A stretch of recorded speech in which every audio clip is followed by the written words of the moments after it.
দক্ষিণী সিনেমার জনপ্রিয় জুটি বিজয় দেবরাকোন্ডা ও রাশমিকা মান্দানা তাদের বাগদানের গুঞ্জন যখন তুঙ্গে, ঠিক তখনই ঘটেছে এক দুর্ঘটনা। সোমবার সন্ধ্যায় ভারতের জোগুলাম্বা গাদোয়াল জেলার আন্দাভালিতে দুর্ঘটনার শিকার হন বিজয় দেবরাকোন্ডা। তার গাড়িটি রাস্তায় নিয়ন্ত্রণ হারিয়ে সামান্য ধাক্কা খায়। খবরটি সামাজিক মাধ্যমে ছড়িয়ে পড়তেই উদ্বেগে ভরে ওঠে অনুরাগীদের মন। তবে ভক্তদের আশ্বস্ত করতে দ্রুতই নিজের এক্স হ্যান্ডেলে একটি পোস্ট করেন বিজয়। সেখানে তিনি লেখেন, সব ঠিক আছে, গাড়িটা সামান্য ধাক্কা খেয়েছে, কিন্তু আমরা সবাই ভালো আছি। আমি এখনই ওয়ার্কআউট শেষ করে বাড়ি ফিরলাম। মাথায় একটু ব্যথা করছে, তবে একটা বিরিয়ানি আর ভালো ঘুমেই সব ঠিক হয়ে যাবে।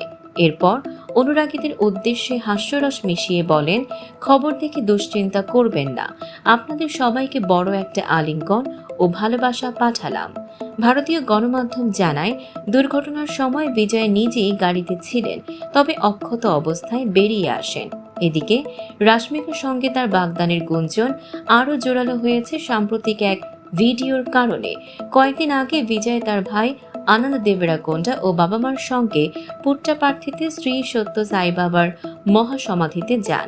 সেখানে অভ্যর্থনার ভিডিওতে ভক্তদের চোখ আটকে যায় বিজয়ের হাতে থাকা একটি ঝলমলে আংটিতে, যা অনেকেই বাগদানের আংটি বলেই ধারণা করছেন।